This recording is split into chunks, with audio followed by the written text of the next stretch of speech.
Hi everyone, Comic Reviewer here. This time reviewing on issue 2 of Star Wars Darth Vader.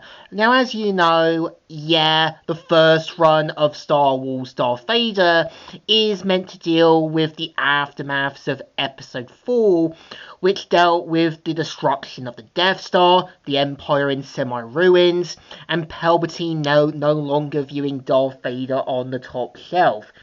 And this is where we're going to see Darth Vader becoming the bottom of the barrel. So the cover mainly has Darth Vader giving a cool pose with stormtroopers looking on. And the story mainly starts off where an Imperial shuttle is being gunned down by a transport ship, and we see two pilots saying, "The engines are dead! Us too! Look, they're only after the cargo!" And of course, they mainly get help from Darth Vader, and of course has two other pilots with him, and together they take down the pirate ship, and of course destroy the engines, with Darth Vader saying, "Engine core disabled. Vader to Superstar Destroyer Annihilator. Mission successful." And we see how, Vader now reports to his new superior, who is the same Imperial officer who highly doubted the Death Star, as well as Darth Vader's beliefs, Crag, who is now Grand General.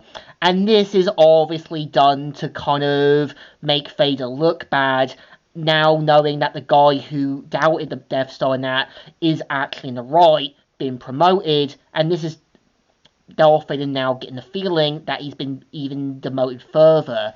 And this is where Crag points out that, Grand Moff Tarkin relies more on the firepower, and even basically has to deal with the remains of the aftermaths of what happened to the Death Star, and knowing that, Grand Moff Tarkin's vision was not always going to be correct.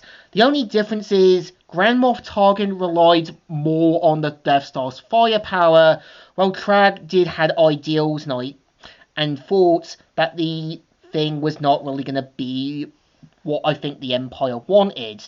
And of course, this is Crag wanting to try and make up for what Grand Moff Tarkin thought he was doing, and of course has to find out what the ship is, and they find out that, there's a droid in the ship controlling it, so of course they decide to find out where it's going to be, and of course has one of his Grand Moffs, which is on A, to go with him.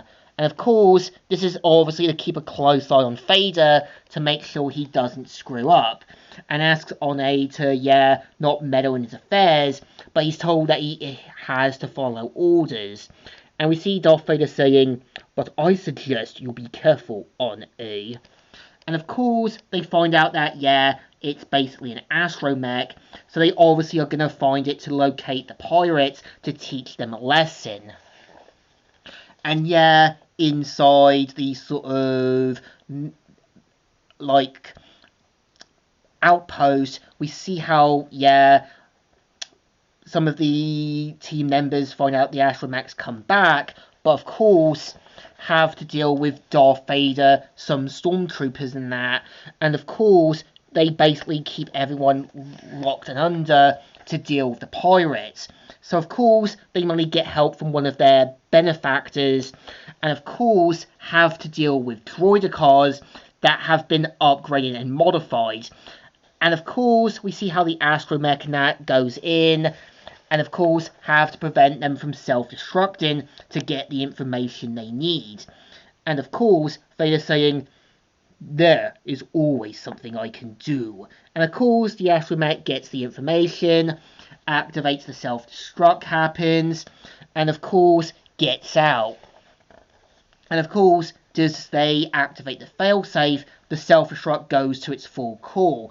And of course, Darth Vader gets the information he needs, manages to kind of upload it while On-A and that try to escape quickly. And after everything blows up around them, they make it out in one piece, with him saying, "We made it." "So we did, and now we must report our findings." So of course, Craig later finds out that one of his moths were actually a spy, and even tells Craig to keep more basically an eye on his men and make sure they kind of do a better job.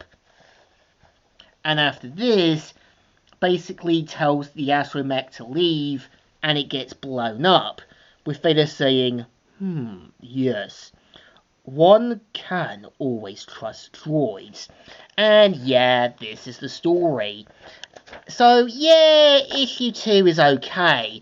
Like I said, it's another basically run-in-the-mill, basically Disney era Darth Vader story. And it kind of works in a way because we know Craig would basically find satisfaction in knowing Darth Vader is now demoted. We kind of see how Darth Vader has to deal with the embarrassment, the humiliation, as well as the downfall of what happened to the Death Star, and is no longer seen on the top shelf, but the bottom of the barrel. And it's clear that both Craig, Palpatine are making it clear to him that they're making him remind him of his failures. And this is basically Anakin Skywalker Jedi Temple all over again. So this story definitely deserves a thumbs up. Still good, still readable, and still enjoyable. So, Comic Viewer here, signing out.